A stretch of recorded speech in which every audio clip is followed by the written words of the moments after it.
সে আজ অনেক কালের কথা। তখন বাংলার পল্লী অঞ্চল সমৃদ্ধিশীল ছিল এবং শহর অঞ্চলের এত উন্নতি হয়নি। তখন লোকের অভাব অভিযোগ কম ছিল, কারণ জিনিসপত্র ছিল খুব সস্তা। বাঙালি চাকরির জন্য পাগল হয়ে শহরে ছুটে আসতো না। গ্রামের নদী, পুকুর ও শস্য ক্ষেত গ্রামবাসীদের অন্ন বস্ত্রের সংস্থান করত। গ্রামের জমিদার ও অবস্থাপন্ন লোকেরা তখন গ্রামেই থাকতেন। পরিবার সকল একান্নবর্তী ছিল এবং পুরুষেরা কেউ কেউ রোজগারের জন্য বিদেশে গেলেও বাকি সকলে গ্রামেই থাকতেন। সেই সময় বাংলার জনসংখ্যা অনেক কম ছিল, সেই জন্য জমি পতিত ও জঙ্গলাকীর্ণ ছিল। গ্রামের আশপাশ নির্জন থাকাতে লোকের মন ডাকাত ও ভূত প্রেতের ভয়ে আচ্ছন্ন ছিল।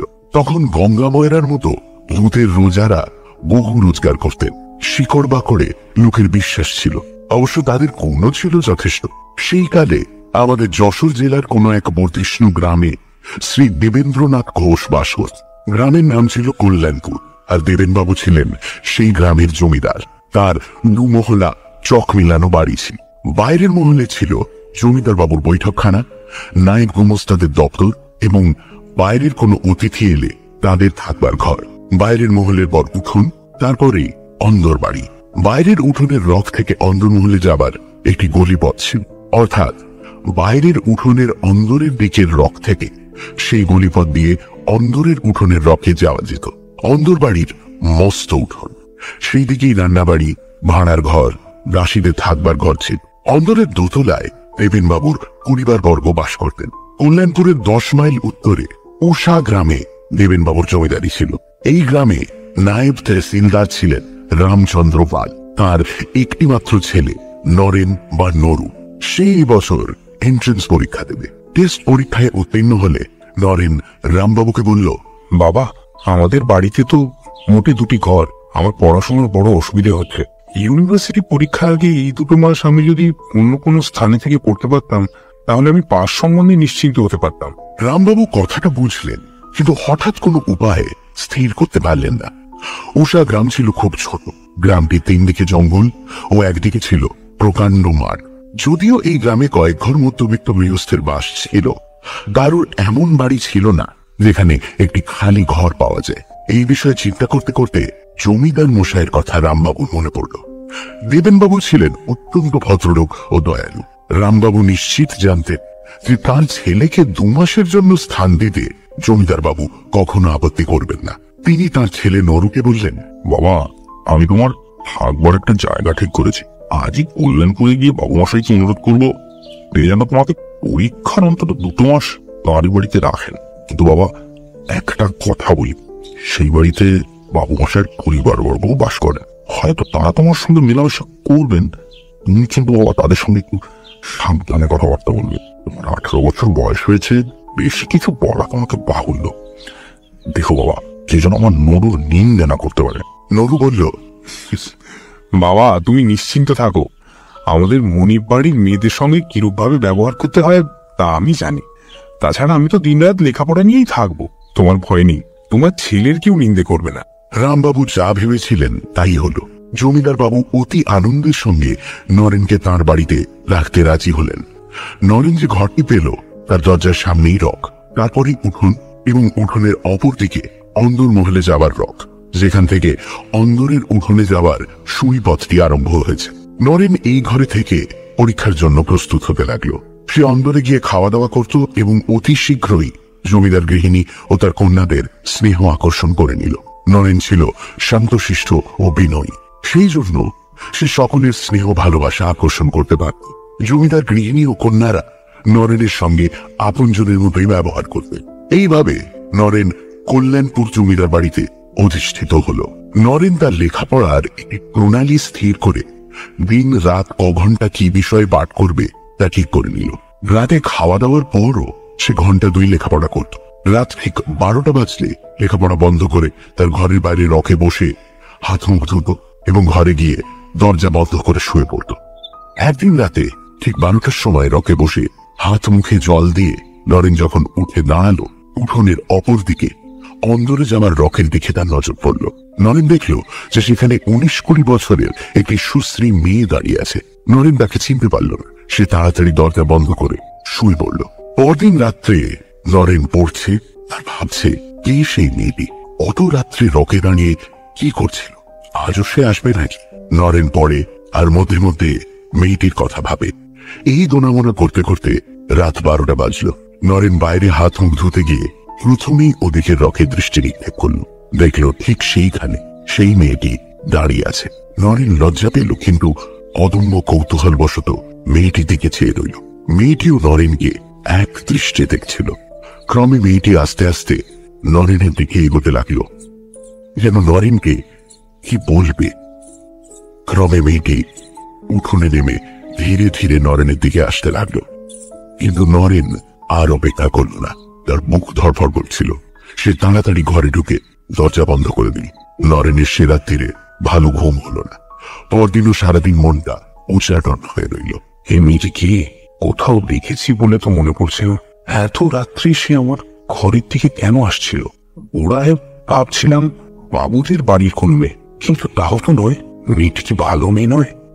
অথচ মুখ দেখে তো সেরকম মনে হয় না। মুখে একটা সরল সরল ভাব, যেন আমায় কিছু বলতে চায়। দেখি আজও যদি আসে তাহলে ওর পরিচয়টা জানার চেষ্টা করব। নরেন সারাদিন এই সব কথাই ভাবল। কিছুতেই মেয়েটিকে মন থেকে সরাতে পারল না। সেদিন একটুও পড়াতে মন বসাতে পারল না। রাত 12টা। নরেন ঘরের বাইরে গিয়ে দেখল মেয়েটি আজ রক থেকে নেমে উঠোনের মধ্যে দাঁড়িয়ে আছে। নরেনকে দেখেই মেয়েটি তার কাছে অগ্রসর হয়ে এলো। আজ আর নরেন তাকে ফেরাতে পারল না। মেয়েটি নরেনকে অতি মিষ্টি স্বরে জিজ্ঞেস করলো, তোমাকে আমার বড় ভালো লেগেছে, তাই একটু গল্প করতে এলাম। চলো তোমার ঘরে গিয়ে বসি। মেয়েটির চোখে কি ছিল জানি না। নরেন যেন মন্ত্রমুগ্ধ কিংবা মোহগ্রস্তের মতো হয়ে গেল। কেমন এক অবর্ণনীয় ভাব অনুভব করলো। সেটা আনন্দ, ভয়, মোহ না সুখ। নরেনের মন এবং দেহ দুই যেন সবসে রইল না। সে মেয়েটির সঙ্গে সঙ্গে তার ঘরে প্রবেশ করলো। তুমি কি? আমি মালতী। তুমি আমায় চেনো না, আজ কদিন তোমায় দেখছি। তোমায় বড় ভালো লেগেছে, তাই তোমার সঙ্গে বন্ধুত্ব করতে এলাম। তুমি রাগ করোনি তো? আচ্ছা, তুমি এত রাতে আসো কেন? ঠিক রাত 12টার সময় আমার আসবার সুযোগ হয়। অন্য সময় আমি চেষ্টা করলেও আসতে পারি না। এই সব জিনিস একদিন আমি তোমাকে ভালো করে বুঝিয়ে বলবো। আমি রোজ ঠিক রাত 12টার সময় আসবো ও 2টোর সময় চলে যাব। তোমার কোনো ভয় নেই। আমি তোমার কোনো অনিষ্ট করব না। আমার পরিচয় জানতে চেও না। আমি তোমার বন্ধু। এই কি যথেষ্ট নয়? নরেনের তখন স্বাভাবিক অবস্থা ছিল না। তাই নইলে হয়তো সে মেয়েটির পুরো পরিচয় জানবার জন্য পিড়াপিড়ি করত, কিন্তু সে তা করল না। সে মেয়েটির সাথে গল্প করতে লাগলো। তার মনে অনির্বচনীয় আনন্দ, যেন কেমন মোহগ্রস্ত ভাব। নরেনের একবার মনে হলো না যে এই ব্যাপারটা সম্পূর্ণ অস্বাভাবিক। এক অপরিচিতা মেয়ে ঠিক রাত 12টার সময় আসে, 1 মিনিট আগে কিংবা পরে আসতে পারে না। এর মানে কি? তার আত্মীয় স্বজনই বা কোথায়? এসব কোনো কথা নরেনের মনে উদয় হলো না। সে কেবল তার সঙ্গে কথাবার্তার আনন্দে ডুবে রইল। রাত 2টো বাজতেই মেয়েটি উঠে বলল, আজ যাই, কাল ঠিক 12টায় আসবো। বলে মেয়েটি ঘরের বাইরে চলে গেল।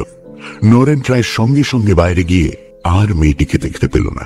সারা উঠোন খা খা করছে, আর রকে কোনো জনমনীষী নেই। পরদিন আবার ঠিক রাত 12টার সময় মালতীর আগমন হলো। পড়া সেরে ঘরের বাইরে যেতেই দরজার কাছে মালতীকে সে দেখতে পেল। তারপর দুজনে ঘরের ভিতরে এসে গল্প গুজব আরম্ভ করল। এইভাবেই দিন কাটছে। নরেনের লেখাপড়া চুলোয় গেছে। নরেন সর্বক্ষণ মেয়েটির কথা ভাবে, এমনই তার আকর্ষণ। সে সারাদিন উদ্গ্রীব হয়ে থাকে, কখন রাত 12টা বাজবে। মেয়েটির সঙ্গ উন্মাদকর, এবং রাত 12টা থেকে 2টো পর্যন্ত এই 2 ঘন্টা সুখের স্বপ্নের মতো কেটে যায়। কখনো কখনো নরেন ভাবে, কে এই মেয়েটি, কোথায় থাকে, কার মেয়ে, কেন সে রাত্রি 12টার সময় আসে, কেন 2টোর পরেই চলে যায়, কিছুই বুঝতে পারে না। তাকে জিজ্ঞাসা করলে মালতী কেবল হাসে, বলে, আমার পরিচয় নিয়ে কি হবে? কেন, আমাকে কি পছন্দ করো না? তুমি প্রায়ই জিজ্ঞাসা করো কেনই বা আমি 12টার সময় আসি ও 2টোর সময় চলে যাই। তার কারণটা আজ তোমায় বলি। রাত 12টা থেকে 2টো পর্যন্ত যে ক্ষণ, কেবল সেই সময়টাই আমি তোমার কাছে আসতে পারি। আমার এমন ক্ষমতা নেই যে 12টার আগে আসি কিংবা 2টোর পরেও থাকি। নরেন এইসব কথা শোনে আর তার মনে কেমন একটা সন্দেহের উদয় হয়। একবার এই কথাও তার মনের মধ্যে উঁকি ঝুঁকি মারে যে এই কি মানুষ নয়। আরো একটা জিনিস সে লক্ষ্য করলো যে মালতী চলে যাওয়ার পর তার দেহ মনে একটি গভীর অবসাদ আসে। সে মরার মতো ঘুমিয়ে পড়ে। পরদিন উঠতে অনেক বেলা হয়। সে আরো লক্ষ্য করলো যে তার শরীর দিনের পর দিন শুকিয়ে যাচ্ছে। ক্রমে ক্রমে এই কথাটার মনে বদ্ধমূল হলো যে মালতীর সঙ্গ তার পক্ষে মঙ্গলজনক নয়। কিন্তু কি করা যায়? কি করে এর হাত থেকে উদ্ধার পাবে? নরেন বেশ বুঝতে পেরেছে যে এটা তার পক্ষে অসম্ভব এবং এভাবে আর দিন কতক চললেই তার শরীর একেবারে ভেঙে পড়বে। নরেন উপায় ঠাউরাতে লাগলো যে কি করে মালতীর আশা বন্ধ করা যায়। সে ভাবল যে মালতী যখন বলছে যে রাত 12টা থেকে 2টো পর্যন্ত তার আসবার সময়, আমি কেন সেই সময়টা দরজা বন্ধ করে ঘরের ভেতরে শুয়ে থাকি না? সে দরজা বন্ধ থেকে বুঝতে পারবে যে আমি হয়তো ঘুমিয়ে পড়েছি। হ্যাঁ, নরেন প্রতিজ্ঞা করল যে সেই রাত্রেই সে ঐরকম করবে। সেই দিন রাত 11টার সময় নরেন দরজা বন্ধ করে তার বিছানায় শুয়ে পড়ল। সে ঘুমোবার চেষ্টা করল কিন্তু ঘুম কিছুতেই এলো না। যখন জমিদার বাড়ির ঘড়িতে ঢং ঢং করে 12টা বাজছে তখন ঘরের মধ্যে খসখস করে কেমন একটা শব্দ হলো। নরেন এতক্ষণ চোখ বুজে পড়েছে। খসখস শব্দ শুনে নরেন চোখ মেলে দেখল যে মালতী ঘরের ভেতর দরজার কাছে দাঁড়িয়ে আছে। তুমি? যদিও এই ব্যাপারে নরেন হতভম্ব হয়ে গেল, কিন্তু আশ্চর্যের কথা এই যে সে মালতীকে দেখে আবার মোহাবিষ্ট হয়ে পড়ল এবং তাড়াতাড়ি উঠে বসে তাকে সাদর সম্ভাষণ জানাল। মালতী হাসি মুখে বলল, হাত যে বড় দরজা বন্ধ করে রেখেছ, ঘুমিয়ে পড়েছিলে বুঝি? আরে না না না, শরীরটা খারাপ লাগছিল তাই বিছানায় শুয়েছিলাম। ইচ্ছে ছিল 12টা বাজলেই বাইরে যাব, কিন্তু তুমি ঘরের ভেতরে এলে কি করে? আমি এক ম্যাজিক জানি। দরজা বন্ধ থাকলেও কি করে ঘরের ভেতর আসতে পারা যায় সে কথা তোমাকে একদিন আমি বুঝিয়ে দেব।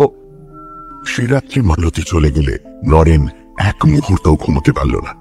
সে কেবলই ভাবে যে মালতী কি করে ঘরের দরজা বন্ধ থাকা সত্ত্বেও ভেতরে আসতে পারল, যেটা এতদিন তার মনে উকি ঝুঁকি মারছিল।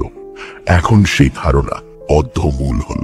মালতী যে মানুষ নয়, কোন মৃত স্ত্রীলোক, এই ধারণা তার মনের উপর চেপে বসল। কিন্তু আত্মা তো অশরীরী, সে দেহ ধারণ করে কি করে? ক্রমে নরেনের মনে পড়ল যে মালতী বারবার বলেছে কেবল রাত 12টা থেকে 2টো পর্যন্ত সে নরেনের কাছে আসতে পারে। নরেন ভাবল হয়তো কেবল এই সময়টুকুর জন্যই সে স্থূল দেহ ধারণ করতে পারে। নরেনের এই সম্বন্ধে কোনো জ্ঞান ছিল না এবং কোনো স্থির সিদ্ধান্তে উপনীত হতে সে পারল না। তবে এটা সে স্থির বুঝল যে এইভাবে আর কিছুদিন চললে পাশ করা দূরে থাকুক, তার প্রাণ সংশয় হবে। এর 2-4 দিনের ভেতরেই নরেন কঙ্কাল সার হয়ে পড়ল। ভয় ও প্রেতসঙ্গ তার শরীর আর মনকে দগ্ধ করে দিল। দিন রাত তার খাওয়া নেই, ঘুম নেই, কেবল রাত্রে ওই 2 ঘন্টা সে ভুলে থাকে। এমনই মালতীর আকর্ষণ আর এমনই নরেনের মোহ। বাড়ির সকলে দেখল যে নরেন শুকিয়ে যাচ্ছে। একদিন গৃহিণী অনুযোগ করলেন যে সে যেন রাত জেগে বেশি পড়াশোনা না করে। তার পুষ্টিকর খাবারেরও বন্দোবস্ত করলেন, কিন্তু কোনো ফল হলো না। তখন গৃহিণী একদিন জমিদার বাবুকে নরেনের শারীরিক অবস্থার কথা জানালেন। দেবেন বাবু নরেনকে ডেকে পাঠালেন ও তাকে বহু প্রশ্ন করলেন। নরেন প্রথমটা লুকোতে চেষ্টা করেছিল, কিন্তু প্রশ্ন বাণে জর্জরিত হয়ে শেষটায় নরেন সেই মেয়েটির কথা বলে ফেলল। একটি ভদ্রলোকের মেয়ে রাত্রে ঘরে আসে শুনে জমিদার বাবু চমকে উঠলেন ও বারবার সেই মেয়েটির পরিচয় জিজ্ঞাসা করলেন। নরেন বলল, আমি অনেক জিজ্ঞেস করেছি, কোনো পরিচয়ই ও দেয় না। তুমি তাকে ঘরে ডেকে আনো কেন? না না, আমি ডাকি না, সে আপনি আসে। তুমি ঘরের দরজা বন্ধ করে থাকো না কেন? তুমি তো বলছো যে সে রাত 12টার আগে আসতে পারে না। তুমি তার আগেই দরজায় খিল দিয়ে শুয়ে পড়ো না কেন? আমি দরজা বন্ধ করে দেখেছি, দরজা বন্ধ থাকলেও সে ঘরে আসে। জমিদার বাবু অবিশ্বাসের হাসি হেসে বললেন, তুমি কি গাঁজা খুঁড়ে কথা বলছো? দরজা বন্ধ থাকলে সে আসবে কেমন করে? তা জানি না, বোধহয় তার কোনো অমানসিক ক্ষমতা আছে। আমি তাকে জিজ্ঞাসা করেছিলাম, সে খালি হাসে আর বলে, একদিন বুঝতে পারবে, একদিন বুঝতে পারবে। নরেনের কথা শুনে দেবেনবাবু বিস্ময়ে অভিভূত হয়ে পড়লেন। তিনি বুঝতে পারলেন না যে এই রহস্যটা কি। তিনি নরেনকে ভালোভাবে জানতেন যে সে সত্যবাদী ও সৎ, বিশেষ করে তার সামনে সে কখনোই মিথ্যে কথা বলবে না। তিনি নরেনকে বললেন, তুমি আমাকে এই ব্যাপারটা দেখাতে পারো? হ্যাঁ, নিশ্চয়ই পারি। আপনি রাত 12টা বাজার একটু আগে থাকতে আমার এই পাশের ঘরটায় লুকিয়ে থাকবেন, তাহলে সবই দেখতে পাবেন, সবই শুনতে পাবেন। দেবেনবাবু তখনই নরেনের ঘরে গেলেন ও দরজা জানলা সব তন্ন তন্ন করে পরীক্ষা করে বুঝলেন যে দরজা বন্ধ থাকলে বাইরে থেকে সে ঘরে আসা একেবারে অসম্ভব। এই ঘরের পাশেই একটি ছোট ঘর ছিল এবং এই দুই ঘরের মধ্যে একটা ছোট জানলা ছিল। দেবেনবাবু ভেবে দেখলেন যে ওই জানলাটা খুলে যদি কেউ আলো নিভিয়ে ওই ছোট ঘরটায় লুকিয়ে থাকে, তাহলে নরেনের ঘরের সব ব্যাপারই সে লক্ষ্য করতে পারবে। দেবেনবাবু মনে মনে এই প্ল্যান স্থির করে রাত্রির জন্য অপেক্ষা করলেন। রাত 12টার কিছু আগে দেবেনবাবু সেই ছোট ঘরটায় গিয়ে ছোট জানলাটার আড়ালে লুকিয়ে রইলেন, কিন্তু নরেনের ঘরের ভেতর তীক্ষ্ণ দৃষ্টি রাখলেন। নরেন দরজা বন্ধ করে শুয়ে তিনি দরজাটির দিকে এক দৃষ্টি চেয়ে রইলেন, যাতে তার দৃষ্টি এড়িয়ে মেয়েটি ঘরের ভেতর না আসতে পারে। দেবেনবাবু এইভাবে চেয়ে আছেন আর নরেনের ঘরের আলো জ্বলছে। ঠিক 12টার সময় তার চোখে কেমন যেন ধাঁধা লাগলো। তিনি মুহূর্তের জন্য চোখ মুছলেন। তখনই চোখ চেয়ে দেখলেন যে একটি সুন্দরী মেয়ে নরেনের ঘরের ভিতরে দরজার কাছে দাঁড়িয়ে আছে। কিসে কি হলো তিনি ব্যাপারটা কিছুতেই বুঝতে পারলেন না। তারপর মালতী ও নরেন যখন কথাবার্তা বলতে আরম্ভ করলো, দেবেনবাবু চুপি সারে সে ঘর থেকে চলে গেলেন। মালতী যে প্রেতিনী সে বিষয়ে তার আর কোনো সন্দেহই রইল না। পরদিন সকালেই দেবেনবাবু নরেনের বাবাকে এক জরুরি পত্র লিখে ঘোড়সওয়ার দিয়ে উষা গ্রামে পাঠিয়ে দিলেন। সে পত্রে তিনি লিখলেন, তুমি এখনই এসে নরুকে তোমার গ্রামে ফিরিয়ে নিয়ে যাও, নইলে তার প্রাণ সংশয়। আর নরেনকেও ডেকে বললেন যে তার বাপকে আনতে লোক গিয়েছে, তিনি এলেই যেন তার সঙ্গে নরেন গ্রামে ফিরে যায়। নরেন খুব রাজি, কারণ রাত্রির ওই 2 ঘন্টা ছাড়া নরেন সবসে সাধারণ মানুষের মতোই থাকে। সে বুঝল এর হাত থেকে বাঁচতে গেলে তার পলায়নেই মঙ্গল। সেই দিনই নরেনের বাবা এলেন। নরেনের শরীরের অবস্থা দেখে এবং সব কথা শুনে ভয়ে দুঃখে তিনি পাগলের মতো হয়ে পড়লেন। তিনি কাঁদতে কাঁদতে জমিদার বাবুকে বললেন যে তিনি সেই দিনই নরুকে নিয়ে যাচ্ছেন। দেবেনবাবু বললেন, শুধু নিয়ে গেলে হবে না, একজন ভালো ওঝাকে দিয়ে নরুকে দেখাও। ওকে পেতনিটা যেভাবে পেয়েছে তাতে ছাড়ানো সহজ নয়। রামবাবু বললেন যে তিনি তাই করবেন। সেই দিনই তারা উষা গ্রামে ফিরে গেলেন। নরেনের মা সব কথা শুনে ঈদে সারা। তিনি বললেন, পরীক্ষা মাথায় থাকুক, ছেলের প্রাণ বাঁচানোটা তো আগে দরকার। নরেনও এত দূর চলে এসে আর বাবা মাকে নিকটে পেয়ে মনে অনেকটা বল পেল। সে ভাবল পৃথিবীটাকে আর এত দূরে আসতে হবে না। সে সকাল সকাল খেয়ে দিয়ে তার ঘরে শুতে গেল, কিন্তু ঘুম আর আসে না। ক্রমেই রাত হচ্ছে আর নরেন ভাবছে সে কি এখানেও আসবে নাকি। এইভাবে রাত 12টা বাজল আর সঙ্গে সঙ্গে নরেন দেখল যে মালতী ঘরের ভেতরে দাঁড়িয়ে আছে। নরেন ভয় পেল, কিন্তু সেই অদম্য মোহ। সে উঠে মালতীকে সম্ভাষণ করলো, মালতী, তুমি যে এখানে চলে এলে, তুমি কি ভাবছো? আমি ভাবছি তুমি এখানে এলে কি করে? আমার শরীরটা খারাপ হয়েছে বলে বাবা আমাকে নিয়ে এসেছেন। তুমি সত্যি বলছো? তোমাকে আমার কাছ থেকে ছাড়াবার চেষ্টা হচ্ছে না তো? সে কিন্তু কেউ পারবে না, আর যত চেষ্টাই না করো। তুমি কি এতদিনেও বুঝতে পারোনি যে আমি কে? তোমাকে আমার খুব ভালো লাগে, আমি কখনো তোমার অনিষ্ট করব না। কিন্তু তুমি যেখানে যাবে আমিও যাব। তুমি যত দিন বেঁচে থাকবে এইভাবে আমি আসব। তোমার মৃত্যুর পর আমরা চিরকাল একসঙ্গে থাকবো। মালতীর কথা শুনে নরেনের বুক কেঁপে উঠল। যদিও সে আগেই বুঝেছিল যে মালতী মানুষ নয়, কিন্তু এমন খোলাখুলি ভাবে সে কথা এর আগে কোনোদিন হয়নি। যখন মালতী বলল, কেউ তোমাকে আমার কাছ থেকে ছাড়াতে পারবে না, তখন ভয়ে নরেনের সর্বাঙ্গ শিথিল হয়ে এলো। সে যদিও অন্য দিনের মতো হাসি খুশির ভান করল, কিন্তু ক্ষণে ক্ষণে তার মুখ শুকিয়ে উঠতে লাগলো। দুটোর সময় মালতী চলে গেলেই নরেন পাগলের মতো ছুটে গিয়ে তার বাবা মা শোবার ঘরের দরজায় তারা তাড়াতাড়ি দরজা খুলে বেরিয়ে এসে সব কথা শুনলেন ও হাহাকার করে কাঁদতে লাগলেন। সে রাত্রে আর কেউ ঘুমোতে গেল না। পরদিন সকালেই রামবাবু প্রতিবেশীদের ডেকে এনে সব কথা বললেন। তারা বললেন যত শীঘ্র পারা যায় একজন ভালো ওঝাকে ডাকা হোক, আর যতদিন না ওঝা আসে ততদিন নরু তার বাবা মার মধ্যেখানে শোবে। একজন এই সংবাদ দিলেন যে 7 ক্রোশ দূরে একজন সত্যিকারের ভালো ওঝা থাকে, তার ভূতপ্রেত সম্বন্ধে গভীর জ্ঞান, আর সে অনেক দরকারি শেকড় বাকড়েরও সন্ধান রাখে। সেই জন্যই সেই দিনই সেই ওঝাকে আনতে লোক পাঠানো হলো, আর তাকে বলে দেওয়া হলো যাতে তার পরদিনই সে ওঝাকে নিয়ে আসে। ওঝা যা চাইবে তাকে তাই দেওয়া হবে, এই কথাও তাকে বলে দেওয়া হলো। সেদিন রাত্রে নরেন বাবা মার সঙ্গে এক ঘরে শুলো। দুপাশে বাবা মা আর নরেন শুয়েছে মাঝখানে একই বিছানায়। 3 জনেই জেগে আছেন, আতঙ্কে ও দুশ্চিন্তায় কেউ ঘুমোতে পারছেন না। এইভাবে রাত 12টা বাজলো। নরেন চোখ বুজে শুয়েছিল। হঠাৎ নরেন অনুভব করলো এই যেন তাকে ঠেলছে। নরেন চমকে চোখ মেলে দেখলো মালতী তার মাথার কাছে বসে আছে। নরেন চুপি চুপি বলল, ভারতী, তুমি কি করছো? বাবা মা জানতে পারেন যে? ভারতী, তোমার সে ভয় নেই, ওরা কিচ্ছু জানতে পারবে না। নরেন উঠে দেখলো যে তার বাবা মা মরার মতো পড়ে আছেন। তারা তখন পাশের ঘরে গেল। এই কথা বলেই বাহুল্য যে মালতী রামবাবু ও তার স্ত্রীকে অজ্ঞান করে রেখেছিল। পরদিন সব কথা শুনে নরেনের বাবা মা পাগলের মতো বুক চাপড়াতে লাগলেন। নরেনও বুঝল যে আর তার নিস্তার নেই।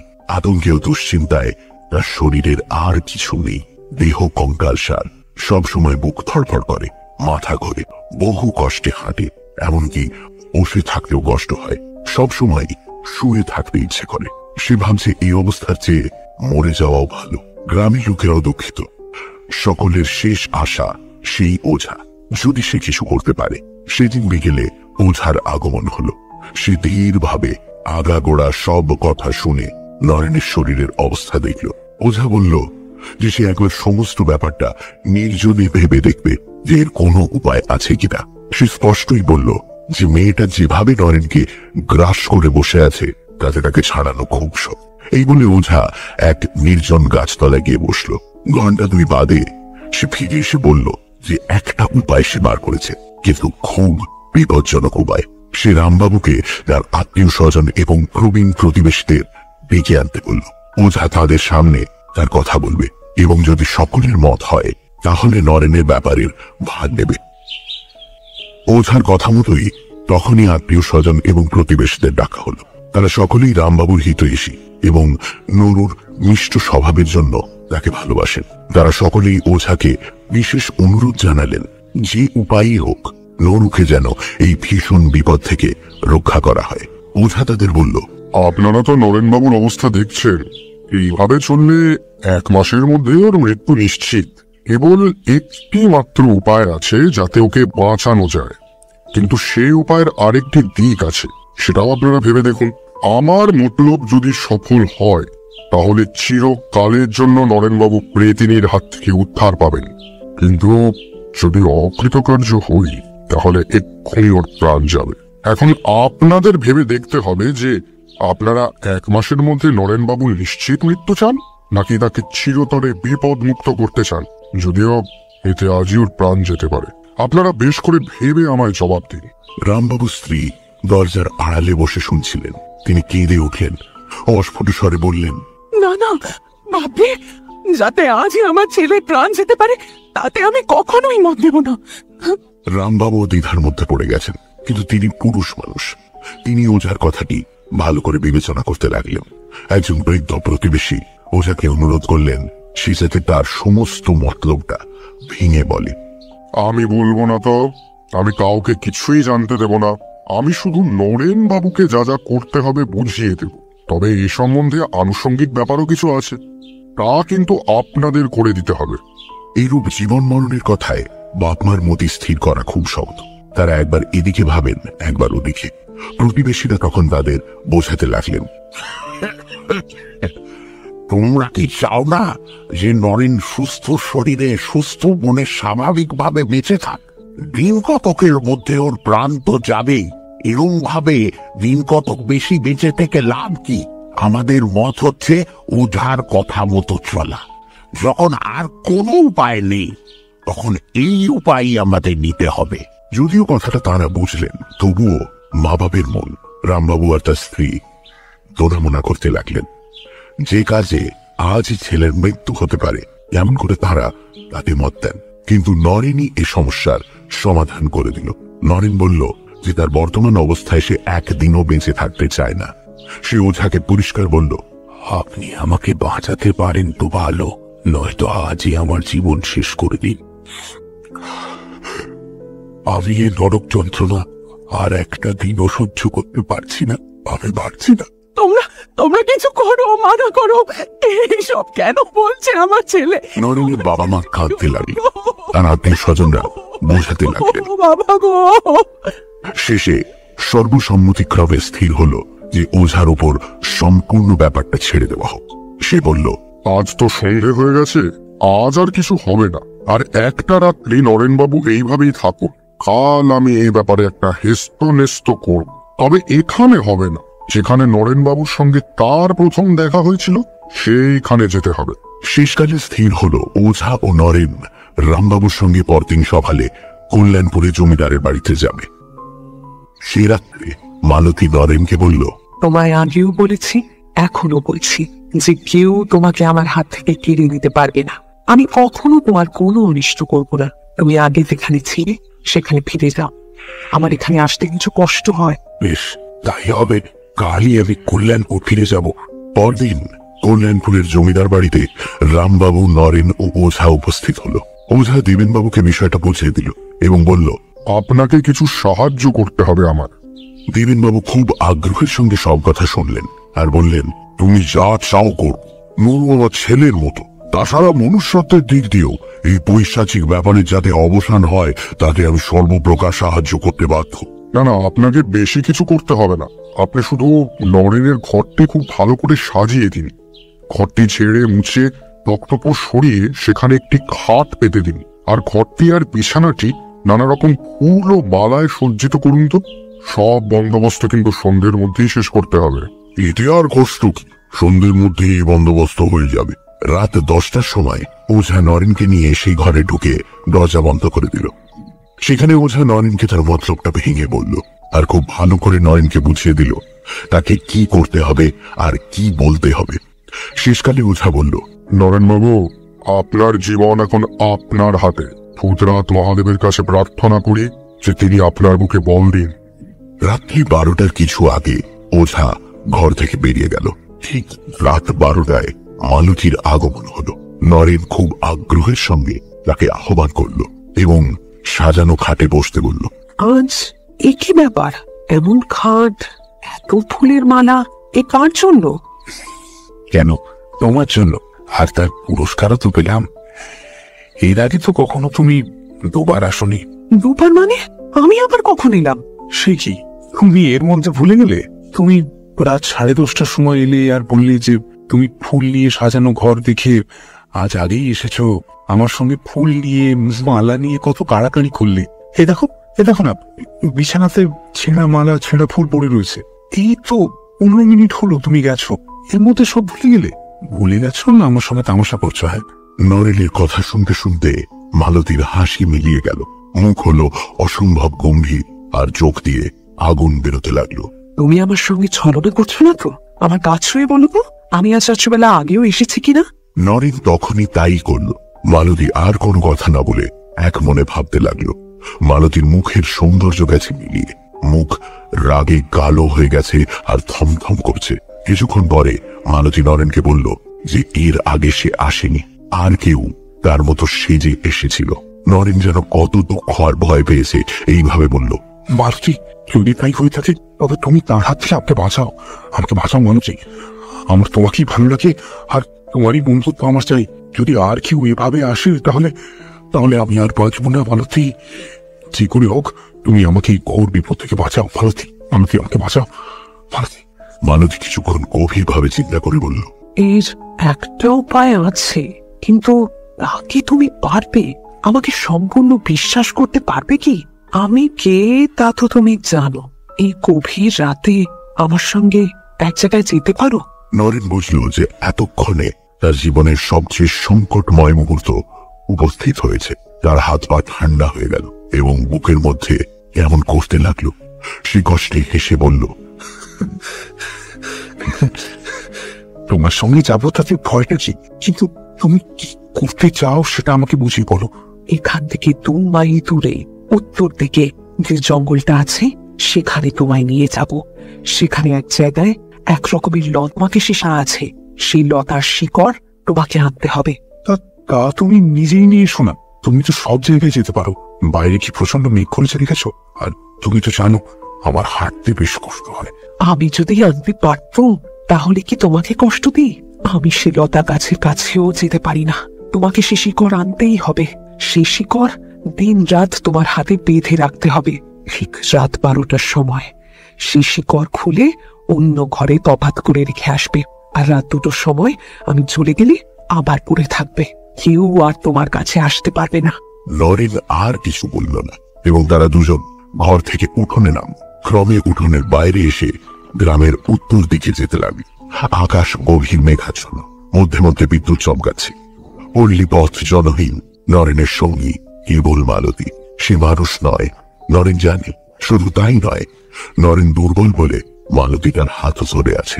মালতী তাকে বলল, এখন তুমি বেশি পরিশ্রম করো না। তুমি আমার কাঁধে ঘর দিয়ে চলো। মনে রেখো, আসবার সময় আমি তোমার কাছে থাকতে পারবো না। তোমাকে নিজেই আসতে হবে। এইভাবে তারা দুজনে যাচ্ছে।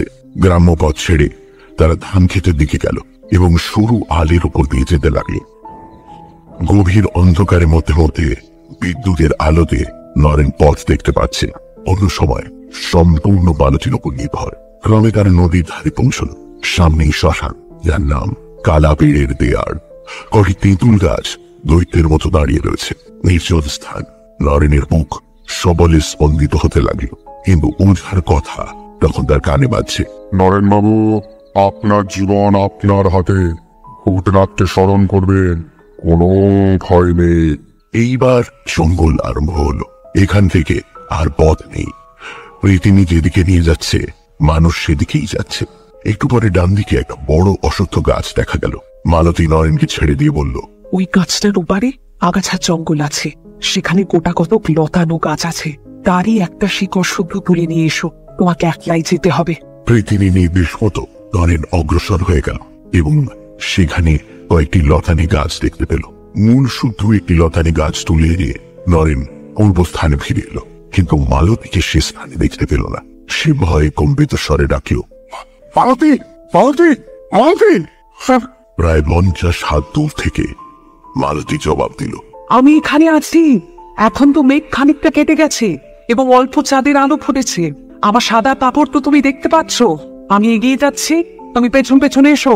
নরেন দ্রুত পথে মালতীর দিকে এগিয়ে গিয়ে বলল, আরে তুমি শিকড়টা দেখো তো, ঠিক জিনিসটা এনেছি কিনা। মালতীর সঙ্গে সঙ্গে এগিয়ে যেতে যেতে বলল, হ্যাঁ হ্যাঁ, ঠিক জিনিসই এনেছো। তুমি আমার অত কাছে এসো না। মালতী এগিয়ে যাচ্ছে আর 50 হাত পিছু পিছু নরেন আসছে। আবার সেই নদীর ধার, সেই কালা পেড়ে দেয়ার, সেই ধান ক্ষেত আর সরু আলের রাস্তা। আবছা আলোতে নরেন মালতীকে দেখতে পাচ্ছে। ক্রমে গ্রাম্য পথে এসে পৌঁছল এবং অবশেষে বাড়ি। তুমি শিকড়টা অন্য ঘরে রেখে এসো। এখনো 2টো বাজতে আধ ঘন্টা দেরি আছে। নরেনের ওঝার কথা মনে হলো। পরিত্রাণের উপায় পেলে তা এক মুহূর্তের জন্য ত্যাগ করবে না। তাই নরেন মালতীকে বলল, মালতী, মালতী, আজ আমি বড় ক্লান্ত। তুমি শিকড়, তুমি আর যাও, কাল আবার এসো। বড় ক্লান্ত। বেশ, তাই হোক। এখনই শিকড়টা হাতে বেঁধে ফেলো। কাল রাত 12টার সময় আবার খুলে রেখো। নরেন বাড়িতে পৌঁছেই জমিদার বাবুর বৈঠকখানা ঘরে গেল। সেখানে ওঝা দেবেন বাবু ও তার বাবা গভীর দুশ্চিন্তায় আচ্ছন্ন হয়ে বসেছিলেন। নরেনকে দেখতে পেয়ে তারা আনন্দে কলরব করে উঠলেন। ওঝা জিজ্ঞেস করল, ওষুধ পেয়েছেন? কি জিনিস পেলেন একটু দেখি। নরেন শিকড় শুদ্ধ লতাটি ওঝাকে দিল আর মালতী তাকে যা যা বলেছিল তাও বলল। ওঝা বলল, আর ভয় নেই। জয় ভগবান, জয় মহাদেব, জয় ভগবান। সেই রাত্রেই এক বালার ভেতর সেই শিকড় নরেনের বাহুতে মক্ষম করে বেঁধে দেওয়া হলো। সে এমন বজ্র বাঁধন যে নরেন নিজে হাজার চেষ্টা করলেও অন্যের সাহায্য ছাড়া সে বালা খুলতে পারবে না। এই বালা ওঝাই সঙ্গে এনেছিল। এবং এর গঠনও একটু বিশেষ রকমের। নরেনকে বালা পরিয়ে দিয়ে ওঝা বলল, এখন দিন কতক রাতে ও কিন্তু রোজ আসবে এবং অনুনয় বিনয় এমনকি ভয় প্রদর্শনও করতে পারে, কিন্তু আপনার কোনো ভয় নেই। এই বালাই এখন আপনার ইষ্ট কবচ। সে যাই বলুক আর যাই করুক, আপনি প্রাণান্তেও এই পালাটা খুলবেন না। ওঝা যা বলেছিল তাই হলো। নরেন পরদিন রাত্রে দরজা বন্ধ করে ঘরে শুয়েছে, আর মালতী ঘরের বাইরে থেকে শিকড়টি খুলে ফেলবার জন্য অনুনয় বিনয় করছে। নরেন, কি হলো? দরজা খুলছো না কেন? শিকড়টা খুলে রাখুনি কেন? নরেন, আমার ভেতরে আসতে দাও। কি হলো? তোমার সঙ্গে তো সব কথা হয়েই গেছিল। তুমি দরজা খুলবে না তো? তুমি আমার কথা শুনবে না তো? আজ আর সে বন্ধ দরজার ভেতর দিয়ে ঘরে আসতে পারল না। নরেন মালতীর কথার কোনো জবাব দিল না। প্রথম 2-3 রাত্রি অনুনয় বিনয় ও তারপর ভয়ে প্রদর্শন। আমার কথা না শুনলে আমি তোমার প্রাণ নেব। কেউ তোমায় বাঁচাতে পারবে না। কিন্তু নরেন নিরুত্তর। এই উপদ্রব 8-10 দিন চলেছিল। কি ভেবেছিস ও শিকড় পরে তুই আমার থেকে দূরে চলে যাবি? আমি সেটা কোনোদিনও হতে দেব না। তুই আমাকে ফাঁকি দিবি? তুই ওই শিকড় পরে নিজেকে আমার থেকে দূরে সরিয়ে দিবি? আমি এটা কোনোদিনও হতে দেব না। আমি এর আগেও বলেছিলাম, এখনো বলছি, এই শিকড় খুলে ফেল। আমি তোর কোনো অনিষ্ট করব না। করবি না তো? ঠিক আছে, এবার তোর একদিন কি আমার একদিন। আমি তোকে প্রাণে বাঁচতে দেব না। আমি তোকে নিজের থেকে আলাদা হতে দেব না। তারপর মালতী আর আসেনি। নরেন তার বাবার সঙ্গে গ্রামে ফিরে গেল এবং মা বাবার আদরে যত্নে অতি শীঘ্রই তার পূর্ব স্বাস্থ্য ও মনের বল ফিরে পেল।